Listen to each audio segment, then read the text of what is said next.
Wow! Keema ಉಂಡೆ ನೋಡಿ ಎಷ್ಟು ಪರ್ಫೆಕ್ಟಾಗಿ ಬಂದಿದೆ. ರೀಸೆಂಟಾಗಿ ನಾನೊಂದು ಏರ್ ಆಯಿಲ್ನ ಎಕ್ಸ್ಪರಿಮೆಂಟ್ ಮಾಡ್ತಿದ್ದೀನಿ. ಸೊ ನೋಡಿ ಎಷ್ಟು ಚೆನ್ನಾಗಿದೆ, ಶೈನಿ ಆಗಿದೆ, ಪ್ಲಸ್ ಲಾಂಗ್ ಹೇರ್ ಇದೆ. ಸೊ ನೋಡಿ ತುಂಬ ಅಂದರೆ ತುಂಬ ಶೈನಿ ಆಗಿದೆ ಹೇರು, ಮತ್ತು ನಿಮಗೆ ಹೇರ್ ಬಂದ್ಬಿಟ್ಟು ತುಂಬ ತಿಕ್ಕಾಗಿನೂ ಬರುತ್ತೆ. ನೀವು ಈ ರೀತಿ ಸ್ವಲ್ಪ ಸ್ವಲ್ಪ ತಗೊಂಡು ನಿಮಗೆ ಯಾವ ಥರ ಬೇಕೋ ಅಷ್ಟು ಸೈಜಲ್ಲಿ ಕೈಮಾ ಉಂಡೆನ ಮಾಡ್ಕೊಳ್ಬೇಕಾಗತ್ತೆ. ಕೈಮಾ ಉಂಡೆ ಸಾರು ರೆಡಿಯಾಗಿದೆ. ನೋಡಿ ಎಷ್ಟು ಪರ್ಫೆಕ್ಟಾಗಿ ಬಂದಿದೆ. ಒಂದೊಂದು ವಡೆನೂ ಗುಂಡು ಗುಂಡಾಗಿದೆ, ನೋಡೋದಕ್ಕೆ ಸಖತ್ತಾಗಿದೆ. Guys, welcome back to my YouTube channel. ತುಂಬ ದಿನದಿಂದ ಅದೀಪ್ ಬಂದ್ಬಿಟ್ಟು ಕೈಮಾ ಉಂಡೆ ಸಾರು ಬೇಕು ಅಂತ ಕೇಳ್ತಿದ್ದ. ನಾನು ರೀಸೆಂಟಾಗಿ ಮಾಡಿದೆ. ಅವನಿಗೆ ಫಸ್ಟ್ ಟೈಮ್ ಕೈಮಾ ಉಂಡೆ ಸಾರು ಟ್ರೈ ಮಾಡಿದ್ದು ತುಂಬ ಅಂದರೆ ತುಂಬ ಟೇಸ್ಟಿಯಾಗಿತ್ತು. ಮತ್ತೆ ಮತ್ತೆ ಮಾಡಿಕೊಡು ಅಂತ ಕೇಳ್ತಾನೆ ಇದ್ದ. ಏನಕ್ಕಪ್ಪ ಅಂತಂದರೆ ನಾವು ಯೂಶ್ವಲಿ ಕೈಮಾ ಉಂಡೆಗೆ ತುಂಬ ಮಸಾಲೆ ಎಲ್ಲ ಯೂಸ್ ಮಾಡಿರ್ತೀವಿ. ಆದರೆ ಈ ಕೈಮಾ ಉಂಡೆಗೆ ಏನಪ್ಪ ಸ್ಪೆಷಲ್ ಅಂದರೆ ನಾವು 3 ಥರ ಸೊಪ್ಪನ್ನು ಯೂಸ್ ಮಾಡಿ ಕೈಮಾ ಉಂಡೆ ಸಾರು ಮಾಡ್ತಿದ್ದೀವಿ. ಇದು ಕೈಮಾ ಉಂಡೆ ಯಾವ ಥರ ಬರುತ್ತೆ ಅಂತಂದರೆ ನೀವು ಒಂದು ಕೈಮಾ ಉಂಡೆನೂ ಒಡೆಯೋದೇ ಇಲ್ಲ, ಅಷ್ಟು ಸಖತ್ತಾಗಿ ಬರುತ್ತೆ. ಪ್ಲಸ್ ಟೇಸ್ಟ್ ಅಂತೂ ತುಂಬ ಅದ್ಭುತವಾಗಿರುತ್ತೆ. ಹಾಗಾಗಿ ಅದೀಪ್ ಫಸ್ಟ್ ಟೈಮ್ ಟ್ರೈ ಮಾಡಿದಾಗಿಂದ ತುಂಬ ದಿನದಿಂದ ಕೇಳ್ತಿದ್ದಾನೆ, ನನಗೆ ಮಾಡಿಕೊಡು ಮತ್ತು ಕೈಮಾ ಉಂಡೆ ಸಾರು ಅಂತ. ಹಾಗಾಗಿ ಇವತ್ತು ಕೈಮಾ ಉಂಡೆ ಸಾರು ಮಾಡೋಣ. ಅಷ್ಟೇ ಅಲ್ಲದೆ ನಾನು ಕೈಮಾ ಉಂಡೆ ಸಾರು ನೀವು ಯಾವ ರೀತಿ ಈಸಿಯಾಗಿ ಮಾಡ್ಬೋದು ಅಂದರೆ ಪ್ರೊಸೀಜರ್ ಸ್ವಲ್ಪ ಜಾಸ್ತಿ ಇದೆ, ಟೈಮು ತುಂಬ ತೊಗೊಳುತ್ತೆ, ಬಟ್ ಟೇಸ್ಟ್ ಮಾತ್ರ ಅಷ್ಟೇ ಅದ್ಭುತವಾಗಿರುತ್ತೆ. ನೀವು ರೆಸ್ಟೋರೆಂಟಲ್ಲಿ ಕೂಡ ಈ ಥರ ಟೇಸ್ಟ್ ಸಿಕ್ಕಲ್ಲ, ಅಷ್ಟು ಅದ್ಭುತವಾಗಿ ಬರುತ್ತೆ. ಸೊ ಬನ್ನಿ, ನಾನು ನಿಮಗೆ ರೆಸಿಪಿ ಹೇಳ್ಕೊಡ್ತೀನಿ ಯಾವ ರೀತಿ ಕೈಮಾ ಉಂಡೆ ಸಾರು ಮಾಡಬೇಕು ಅನ್ನೋದನ್ನು. ನೀವು ಒಂದು ಸತಿ ಮನೆಯಲ್ಲಿ ಟ್ರೈ ಮಾಡಿ ನಿಮ್ಮ ಮನೆಯಲ್ಲಿ ಏನು ಹೇಳಿದ್ರು ಅನ್ನೋದನ್ನು ಕಮೆಂಟ್ ಸೆಕ್ಷನಲ್ಲಿ ತಿಳಿಸೋಣ ಮಾತ್ರ ಮರಿಬೇಡಿ. ಮೊದಲು ಒಂದು ಬಾಣಲಿ ತೊಗೊಂಡು ಅದಕ್ಕೊಂದು 2 ಸ್ಪೂನ್ ಎಣ್ಣೆ ಹಾಕ್ಕೊಂಡು 4 ಸ್ಪೂನ್ ಕೊಬ್ಬರಿ ಹಾಕ್ಕೊಳ್ಳಿ, 2 ಈರುಳ್ಳಿ, 4 ಹಸಿಮೆಣಸಿನ್ಕಾಯಿ, 1 ಗಡ್ಡೆ ಬೆಳ್ಳುಳ್ಳಿ, ಸ್ವಲ್ಪ ಕಡಲೆಪಪ್ಪು ಅಂದರೆ 2 ಸ್ಪೂನ್ ಕಡಲೆಪಪ್ಪು ಹಾಕ್ಕೊಳ್ಳಿ. ಅದಕ್ಕೆ 1 ಸ್ಪೂನ್ ಜೀರಿಗೆ, 1/4 ಸ್ಪೂನ್ ಪೆಪ್ಪರು ಮತ್ತು ಚಕ್ಕೆ ಲವಂಗ, 3 ಲವಂಗ, ಒಂದಿಷ್ಟು ಚಕ್ಕೆ ತೊಗೊಂಡು ಈ ರೀತಿ ಫ್ರೈ ಮಾಡ್ಕೊಳ್ಳಿ. ಇದಕ್ಕೆ ಶುಂಠಿ ಏನೂ ಅವಶ್ಯಕತೆ ಇಲ್ಲ. ಸೊ ಇಷ್ಟನ್ನು ಚೆನ್ನಾಗಿ ಕೆಂಪಗಾಗೋವರೆಗೂ ನೀವು ನೀಟಾಗಿ ಫ್ರೈ ಮಾಡ್ಕೊಳ್ಬೇಕಾಗತ್ತೆ. ನೀವು ಇದನ್ನು ಫ್ರೈ ಮಾಡ್ತಿದ್ರೇ ನಿಮಗೆ ಒಂದೊಳ್ಳೆ ಘಮ ಸಿಗುತ್ತೆ. ಸೊ ಆಗ ಅಂದರೆ ಈರುಳ್ಳಿ ಕೆಂಪಗಾದ್ರೇ ನಿಮಗೆ ಫ್ರೈ ಆಗಿದೆ ಅಂತ ಅರ್ಥ. ಈಗ ಈರುಳ್ಳಿ ಕೆಂಪಗಾಗಿದೆ. ಸೊ 2 ಸ್ಪೂನಷ್ಟು ಮೆಂತ್ಯ ಸೊಪ್ಪು, 2 ಸ್ಪೂನಷ್ಟು ಸಬ್ಬಕ್ಕಿ ಸೊಪ್ಪು ಅಂದರೆ 2 ಸೇರಿ ಒಂದು ಕೈ ಹಿಡಿಯೋಷ್ಟು ಆಗೋಷ್ಟು ತೊಗೊಳ್ಳಿ. ಸೊ ಅದನ್ನು ಹಾಕ್ಕೊಂಡು ನೀವು ಫ್ರೈ ಮಾಡ್ಕೊಳ್ಬೇಕಾಗತ್ತೆ. ಮಟನ್ ಸಾರಿಗೆ ನೀವು ಮೆಂತ್ಯ ಸೊಪ್ಪು ಮತ್ತು ಸಬ್ಬಕ್ಕಿ ಸೊಪ್ಪು ಆಗೋದ್ರಿಂದ ಆ ಮಟನ್ ಜೊತೆ ಮಿಕ್ಸ್ ಮಾಡಿದಾಗ ನಿಮ್ಗೊಂದು ಒಳ್ಳೆ ಫ್ಲೇವರ್ ಸಿಗುತ್ತೆ. ತಿಂತಿದ್ರೆ ಬಾಯಲ್ಲಿ ನೀರು ಬರೋಷ್ಟು ಸಖತ್ತಾಗಿರುತ್ತೆ ಫ್ಲೇವರು, ಅಷ್ಟು ಟೇಸ್ಟ್ ಚೆನ್ನಾಗಿರುತ್ತೆ. ಈಗ ನಾನೇನು ಮಾಡ್ತಿದ್ದೀನಿ ಅಂದರೆ ಸ್ವಲ್ಪ ಕೊತ್ತಂಬರಿ ಸೊಪ್ಪನ್ನು ಹಾಕ್ಕೊಳ್ತಿದ್ದೀನಿ. ಇದಕ್ಕೆ ಕೊತ್ತಂಬರಿ ಸೊಪ್ಪನ್ನು ನೀಟಾಗಿ ವಾಶ್ ಮಾಡಿ ಕಟ್ ಮಾಡಿ ಹಾಕ್ಕೊಂಡು ಆ ಕೊತ್ತಂಬರಿ ಸೊಪ್ಪನ್ನು ನೀವು ಫ್ರೈ ಮಾಡ್ಕೊಳ್ಬೇಕಾಗತ್ತೆ. ನೀವು ಬೇಕಾದರೆ ಪುದೀನ ಸೊಪ್ಪನ್ನು ಇದಕ್ಕೆ ಆ್ಯಡ್ ಮಾಡ್ಕೊಳ್ಬೋದು. ನಾನು ಆ್ಯಡ್ ಮಾಡಿಲ್ಲ, ನಾನು ಬರೀ ಕೊತ್ತಂಬರಿ ಸೊಪ್ಪನ್ನು ಮಾತ್ರ ಇದಕ್ಕೆ ಆ್ಯಡ್ ಮಾಡಿಕೊಂಡು ಈ ರೀತಿ ಚೆನ್ನಾಗಿ ಫ್ರೈ ಮಾಡ್ಕೊಳ್ತಾ ಇದ್ದೀನಿ. ಇದನ್ನೊಂದು ಸತಿ ರೆಸಿಪಿ ಮಾಡಿ ನೋಡಿ, ಮತ್ತೆ ನಿಮ್ಮ ಮನೇಲಂತೂ ಡೆಫಿನೆಟಾಗಿ ಕೇಳ್ತಾರೆ. ನಿಮ್ಮ ಪಕ್ಕದ ಮನೆಯವರಂತೂ ಕೇಳ್ತಾರೆ, ಏನು ಸಾಂಬಾರು ಮಾಡ್ತಿದ್ದೀರಾ ಇಷ್ಟು ಘಮ ಬರ್ತಿದೆ ಅಂತ. ಯಾಕಂದರೆ ಎಲ್ಲ ಫ್ರೈ ಮಾಡ್ತಿರ್ಬೇಕಾದ್ರೆ ಮಸಾಲೆ ಒಂದೊಳ್ಳೆ ಘಮ ಬರುತ್ತೆ, ಮನೆ ಫುಲ್ಲು ಈ ಥರ ಸ್ಮೆಲ್ ಅಂತೂ ಡೆಫಿನೆಟಾಗಿ ಬಂದೇ ಬರುತ್ತೆ.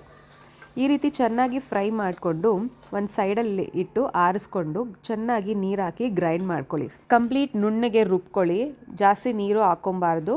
ಸ್ವಲ್ಪ ಮಾತ್ರ ನೀರು ಹಾಕ್ಕೊಂಡು 2 ಸ್ಪೂನಷ್ಟು ನೀರು ಹಾಕ್ಕೊಂಡು ಗಟ್ಟಿಗೆನೇ ರುಬ್ಕೊಂಡು ಇಟ್ಕೊಳ್ಳಿ. 2 ಸ್ಪೂನ್ ಕಡಲೆಪಪ್ಪು, ಅರ್ಧ ಸ್ಪೂನ್ ಧನಿಯಾ, ಅರ್ಧ ಸ್ಪೂನ್ ಪೆಪ್ಪರು, 2 ಚಿಲ್ಲಿ ಮತ್ತು ರುಚಿಗೆ ಬೇಕಷ್ಟು ಉಪ್ಪು ಮತ್ತು ಟರ್ಮರಿಕ್ ಇಷ್ಟನ್ನು ಹಾಕ್ಕೊಂಡು ಡ್ರೈಗಾಗಿ ರುಬ್ಕೊಳ್ಳಿ. ರುಬ್ಬಿದಾದ್ಮೇಲೆ ಈಗ ಕೈಮಾ ಉಂಡೆಗೆ ಮಿಕ್ಸ್ ಮಾಡ್ಕೊಳ್ಳೋಣ. ಕೈಮಾ ವಾಶ್ ಮಾಡಿ ಇಟ್ಕೊಂಡು ಅದಕ್ಕೆ ನಾವು ಸ್ವಲ್ಪ ಸಬ್ಬಕ್ಕಿ ಸೊಪ್ಪು ಈಗ ಮಿಕ್ಸ್ ಮಾಡ್ಕೊಂಡು ಪೌಡ್ರ್ ಮಾಡ್ಕೊಂಡಿರೋದನ್ನು ಹಾಕಿ ಅದ್ರ ಜೊತೆ ನಾವು ಮಸಾಲೆ ರುಬ್ಬಿಟ್ಕೊಂಡಿದ್ದನ್ನು ಮಸಾಲೆನೂ 2 ಸ್ಪೂನ್ ಹಾಕ್ಕೊಂಡು ಚೆನ್ನಾಗಿ ಕೈಮಾ ಉಂಡೆನ ಮಿಕ್ಸ್ ಮಾಡ್ಕೊಳ್ಳೋಣ. ಆದಷ್ಟು ಕೈಯೇ ಯೂಸ್ ಮಾಡಿ, ಯಾಕಂದರೆ ಸ್ಪೂನಲ್ಲೆಲ್ಲ ನಿಮಗೆ ಕೈಮಾ ಎಲ್ಲ ಮಿಕ್ಸ್ ಮಾಡೋದಕ್ಕಾಗಲ್ಲ. ಸೊ ಕೈ ಯೂಸ್ ಮಾಡಿಕೊಂಡು ನಾವೀಗೆಲ್ಲ ಮಸಾಲೆ ಹಾಕಿರೋದನ್ನು ಚೆನ್ನಾಗಿ ಕೈಯಲ್ಲೇ ಮಿಕ್ಸ್ ಮಾಡ್ಕೊಳ್ಳಿ.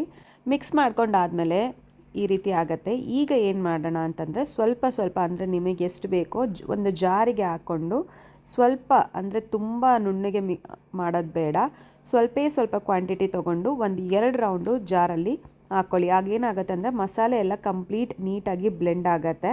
ಸೊ ಟೇಸ್ಟ್ ಬಂದ್ಬಿಟ್ಟು ತುಂಬ ಚೆನ್ನಾಗಿರುತ್ತೆ ಆ ರೀತಿ ಮಾಡೋದ್ರಿಂದ. ಟೇಸ್ಟು ತುಂಬ ಸಖತ್ತಾಗಿರುತ್ತೆ.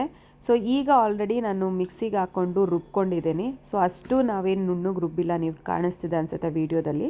ಈಗ ನಿಮಗೆ ಎಷ್ಟು ಗಾತ್ರ ಬೇಕೋ ಅಂದರೆ ನೋಡಿಕೊಂಡು ಮೀಡಿಯಮ್ ಸೈಜು ಉಂಡೆನ ಮಾಡಿಕೊಂಡು ಸಪ್ರೇಟಾಗಿ ಒಂದು ಕಡೆ ಇಟ್ಕೊಂಬಿಡೋಣ.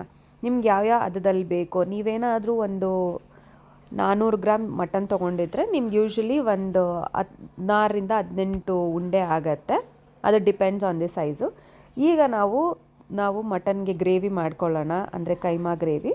ಸೊ ಮೊದಲು ಒಂದು ಕುಕ್ಕರ್ ಪ್ಯಾನ್ ನಿಮಗೆ ಯಾವ್ದು ಬೇಕೋ ಇಟ್ಕೊಂಡು ಅದಕ್ಕೆ ಸ್ವಲ್ಪ ಎಣ್ಣೆ ಹಾಕ್ಕೊಳ್ಳಿ, ಒಂದು 3-4 ಸ್ಪೂನ್ ಎಣ್ಣೆ ಹಾಕ್ಕೊಳ್ಳಿ. ಸೊ ಅದಾದಮೇಲೆ ಅಂದರೆ ಸ್ವಲ್ಪ ಎಣ್ಣೆ ಮುಂದಾಗಿಯೇ ಇರಲಿ. ಸೊ ಇದಕ್ಕೆ ನಾನು ಏನು ಮಾಡ್ತಿದ್ದೀನಿ ಅಂದರೆ ಮತ್ತೆ ಸೊಪ್ಪೆಲ್ಲ ಹಾಕ್ಕೊಳ್ತಿದ್ದೀನಿ. ಯಾವ ಥರ ಸೊಪ್ಪು ಅಂತಂದರೆ ನಾನು ಹಾಕ್ಕೊತಿರೋದು ಸಬ್ಬಕ್ಕಿ ಸೊಪ್ಪು ಮತ್ತು ಮೆಂತ್ಯ ಸೊಪ್ಪು. ಈ ಎರಡೂ ಸೊಪ್ಪು ಹಾಕ್ಕೊಂಡು ನಾನು ಫಸ್ಟು ಎಣ್ಣೆಯಲ್ಲೇ ಡೈರೆಕ್ಟಾಗಿ ಫ್ರೈ ಮಾಡ್ಕೊಳ್ತಿದ್ದೀನಿ. ಚೆನ್ನಾಗಿ ಹಸಿ ವಾಸನೆ ಹೋಗೋವರೆಗೂ ಸ್ವಲ್ಪ ಹೊತ್ತು ಎಣ್ಣೆಯಲ್ಲಿ ಫ್ರೈ ಮಾಡ್ಕೊಳ್ಳಿ. ಈಗ ಇದಕ್ಕೆ ನಾನು ಈರುಳ್ಳಿ ಹಾಕ್ಕೊಳ್ತಿದ್ದೀನಿ. ಈರುಳ್ಳಿ ಹಾಕ್ಕೊಂಡು ಅದು ಕೆಂಪಗಾಗೋವರೆಗೂ ನಾವು ಫ್ರೈ ಮಾಡ್ಕೊಳ್ಬೇಕಾಗತ್ತೆ. ಆಲ್ರೆಡಿ ನಾನು ಮಸಾಲೆಗೆ 2 ಈರುಳ್ಳಿ ಹಾಕಿದ್ದೆ. ಈಗ 1 ಈರುಳ್ಳಿ ಹಾಕ್ಬಿಟ್ಟು ಅಂದರೆ ಸಣ್ಣ ಕಟ್ ಮಾಡಿಕೊಂಡು ಚೆನ್ನಾಗಿ ಕೆಂಪಗಾಗೋವರೆಗೂ ಫ್ರೈ ಮಾಡ್ಕೊಳ್ಳಿ. ಇನ್ನು ಈಗ ಪಿತೃಪಕ್ಷ ಟೈಮ್ ಆಗಿರೋದ್ರಿಂದ ಪ್ರತಿಯೊಬ್ಬರ ಮನೆಯಲ್ಲೂ ಪಿತೃಪಕ್ಷಗಳಿಗೆ ಪೂಜೆ ಮಾಡ್ತಾನೆ ಇರ್ತೀರ. ಸೊ ಯಾವಾಗಲೂ ಮಟನ್ ಕರಿ ಅಥವಾ ಮಟನ್ ಫ್ರೈ ಮಾಡೋದ್ರ ಮೊದಲು ಈ ರೀತಿ ಡಿಫ್ರೆಂಟಾಗಿ ಒಂದ್ಸತಿ ಕೈಮಾ ಉಂಡೆ ಸಾರು ಮಾಡಿ. ತುಂಬ ಅಂದರೆ ತುಂಬ ಟೇಸ್ಟ್ ಅಂತೂ ಅದ್ಭುತವಾಗಿರುತ್ತೆ, ಪ್ರತಿಯೊಬ್ಬರಿಗೂ ಇಷ್ಟ ಆಗುತ್ತೆ. ಇನ್ನು ಈರುಳ್ಳಿ ಕೆಂಪಗಾಗೋವರೆಗೂ ಚೆನ್ನಾಗಿ ಎಣ್ಣೆಯಲ್ಲಿ ಫ್ರೈ ಮಾಡ್ಕೊಳ್ಳಿ. ಸಬ್ಬಕ್ಕಿ ಸೊಪ್ಪು ಅಥವಾ ಮೆಂತ್ಯ ಸೊಪ್ಪು ನಮ್ಗೆ ಇಷ್ಟ ಆಗಲ್ಲ ಫ್ಲೇವರ್ ಅನ್ನೋರು ನೀವು ಬೇಕಾದರೆ ಸ್ಕಿಪ್ ಮಾಡ್ಕೊಳ್ಬೋದು. ಇಲ್ಲ ಮೆಂತ್ಯ ಸೊಪ್ಪನ್ನು ಮಾತ್ರ ಹಾಕ್ಕೊಂಡು ಸಬ್ಬಕ್ಕಿ ಸ್ಮೆಲ್ ಇಷ್ಟ ಇಲ್ಲ ಅನ್ನೋರು ಅದನ್ನು ಬೇಕಾದರೂ ನೀವು ಸ್ಕಿಪ್ ಮಾಡ್ಕೊಳ್ಬೋದು. ಬಟ್ ಹಾಕಿದ್ರೆ ಟೇಸ್ಟ್ ಮಾತ್ರ ತುಂಬ ಚೆನ್ನಾಗಿರುತ್ತೆ, ಟ್ರೈ ಮಾಡಿ. ಸೊ ಈಗ ನಾನು ಇದಕ್ಕೆ 1/4 ಸ್ಪೂನ್ ಅರಿಶಿನ ಹಾಕ್ಕೊಂಡು ಇನ್ನಷ್ಟು ಸ್ವಲ್ಪ ಹೊತ್ತು ಫ್ರೈ ಮಾಡ್ಕೊಳ್ತಿದ್ದೇನೆ. ಈರುಳ್ಳಿ ಕೆಂಪಗಾದಮೇಲೆ ನಾವು ಆಲ್ರೆಡಿ ರುಬ್ಬಿಟ್ಕೊಂಡಿರೋ ಮಸಾಲೆನ ಈಗ ಇದಕ್ಕೆ ಹಾಕ್ಕೊಳ್ಳೋಣ. ಸೊ ಮಸಾಲೆನ ಒಂದು 2-3 ಮಿನಿಟ್ಸು ನಾವು ಆಲ್ರೆಡಿ ಎಲ್ಲ ಹುರಿದುನೇ ನಾವು ರುಬ್ಬಿದ್ವಿ. ಬಟ್ 2-3 ಮಿನಿಟ್ಸು ಸ್ವಲ್ಪನೂ ಫ್ರೈ ಮಾಡ್ಕೊಳ್ಳಿ, ಯಾಕಂದರೆ ಟೇಸ್ಟ್ ಚೆನ್ನಾಗಿ ಬರುತ್ತೆ. ಚೆನ್ನಾಗಿ ಎಣ್ಣೆಯಲ್ಲಿ ಫ್ರೈ ಆದಮೇಲೆ ಮಸಾಲೆ ಎಲ್ಲ ಇದಕ್ಕೆ ಎಷ್ಟು ಬೇಕೋ ಅಷ್ಟು ನೀರನ್ನ ನಿಮಗೆ ನೋಡಿಕೊಂಡು ಹಾಕ್ಕೊಳ್ಳಿ. ಅಕಸ್ಮಾತ್ ಗಟ್ಟಿಗೆ ಬೇಕಾ ಅಂದ್ರೂ ಗಟ್ಟಿಗೆ ಮಾಡ್ಕೊಳ್ಬೋದು, ಆಗ ನೀರು ಸ್ವಲ್ಪ ಕಡಿಮೆ ಹಾಕ್ಕೊಳ್ಳಿ. ಇಲ್ಲ ನಿಮಗೆ ನೀರು ಜಾಸ್ತಿ ಬೇಕು, ಗ್ರೇವಿ ಜಾಸ್ತಿ ಬೇಕಂದರೆ ಸ್ವಲ್ಪ ನೀರು ಹೆಚ್ಚಿಗೆ ಹಾಕ್ಕೊಳ್ಳಿ. ಸೊ ನಾನು ಈ ಕನ್ಸಿಸ್ಟೆನ್ಸಿಯಲ್ಲಿ ಮಾಡ್ಕೊಳ್ತಿದ್ದೀನಿ. ಅಂದರೆ ಮೀಡಿಯಮ್ ಆಗಿದೆ, ಅಷ್ಟು ಗಟ್ಟಿಗೂ ಇಲ್ಲ ಅಷ್ಟು ನೀರಾಗೂ ಇಲ್ಲ. ನೋಡಿ ಮಸಾಲೆ ಎಷ್ಟು ಚೆನ್ನಾಗಿ ಬ್ಲೆಂಡ್ ಆಗಿದೆ. ಇದಕ್ಕೆ ನಾನು ರುಚಿಗೆ ತಕ್ಕಷ್ಟು ಉಪ್ಪು ಹಾಕ್ಕೊಳ್ತಿದ್ದೀನಿ. ಮತ್ತು ನಾನೇನು ಮಾಡ್ತಿದ್ದೀನಿ ಅಂದರೆ ಸ್ವಲ್ಪ ಕೈಮಾ ಉಂಡೆದಿರುತ್ತಲ್ವ, ಸೊ ಅದನ್ನು ಸಣ್ಣದಾಗಿ ನಾನು ಸಪ್ರೇಟ್ ಮಾಡಿ ಹಾಕ್ಕೊಳ್ತಿದ್ದೀನಿ. ಏನಕ್ಕಂದರೆ ಸಾರಲ್ಲಿ ನಿಮ್ಗೆ ಅಲ್ಲಲ್ಲಿ ಮಟನ್ ಪೀಸಸ್ ಸಿಕ್ಕತ್ತೆ ಕೈಮಾದು, ಆಗ ಟೇಸ್ಟ್ ಚೆನ್ನಾಗಿರುತ್ತೆ. ನೀವು ಆಲ್ರೆಡಿ ರೆಡಿ ಮಾಡ್ಕೊಂಡಿರೋ ಕೈಮಾ ಉಂಡೆಗಳನ್ನ ಒಂದೊಂದಾಗಿ ಅಂದರೆ ಚೆನ್ನಾಗಿ ಕುದಿ ಬರಬೇಕು. ಕುದಿ ಬರೋ ಟೈಮಲ್ಲಿ ನೀವು ಇದನ್ನು ಹಾಕ್ಕೊಳ್ಬೇಕಾಗತ್ತೆ. ಹಾಕ್ಕೊಂಡು ಅಂದರೆ ತುಂಬ ಕಲಿಸ್ಕೊಡ್ಬೇಡಿ. ತುಂಬ ಕಲಿಸಿದ್ರೆ ಏನಾಗುತ್ತೆ, ಕೈಮಾ ಒಡೆಯೋ ಚಾನ್ಸಸ್ ಇರುತ್ತೆ. ಕಲಿಸ್ಕೊಡ್ಬೇಡಿ. ಮುಚ್ಚಿಟ್ಬಿಟ್ಟು ಒಂದು 10 ನಿಮಿಷ ಬೇಯಿಸ್ಕೊಳ್ಳಿ ಅಷ್ಟೇ ಸಾಕು. ಎಣ್ಣೆ ಬಿಟ್ಕೊಳ್ಳುತ್ತೆ, ಕೈಮಾನು ಅಷ್ಟೇ. ನೀವು ಬೇಕಾದ್ರೆ 1-2 ಸತಿ ತಿರುವಾಕಿ. ಸೊ ಆವಾಗ ನಿಮಗೆ ಕೈಮಾ ಉಂಡೆ ರೆಡಿ ಇರುತ್ತೆ. ನಾನು ಇದಕ್ಕೆ ಒಳ್ಳೆ ಮುದ್ದೆ ಮಾಡ್ಕೊಂಡಿದ್ದೀನಿ. ನೋಡಿ ಕೈಮಾ ಎಷ್ಟು ಚೆನ್ನಾಗಿ ಬೆಂದಿದೆ, ಒಂದು ಚೂರು ಯಾವುದು ಎಲ್ಲೂ ಒಡೆದಿಲ್ಲ ಕೈಮಾ. ನೋಡಿ ಎಷ್ಟು ಚೆನ್ನಾಗಿದೆ. ಸೊ ಬಾಯಲ್ಲಿ ನೀರು ಬರ್ತಿದೆ, ಅಷ್ಟು ಸಖತ್ತಾಗಿರುತ್ತೆ, ಟೇಸ್ಟು ಚೆನ್ನಾಗಿರುತ್ತೆ. ಇನ್ನು ಕೈಮಾ ನೋಡಿದ್ರೆ ನೀವು ಎಲ್ಲೂ ಯಾವುದೂ ಕೈಮಾನು ಒಡೆದಿಲ್ಲ. ನಾವು ಯಾವ ರೀತಿ ಉಂಡೆ ಮಾಡಿಟ್ಟಿದ್ವೋ ಅದೇ ರೀತಿ ಇರುತ್ತೆ. ತುಂಬ ಕಲಿಸ್ಕೊಡಕ್ಕೆ ಹೋಗಬೇಡಿ. ನಾವು ಕೈಮಾಗೆ ಸಪ್ರೇಟ್ ಮಸಾಲೆ ಎಲ್ಲ ಮಾಡಿ ಮಿಕ್ಸ್ ಮಾಡಿರೋದ್ರಿಂದ ಕೈಮಾನು ಅಷ್ಟೇ ಟೇಸ್ಟು ತುಂಬ ಚೆನ್ನಾಗಿರುತ್ತೆ.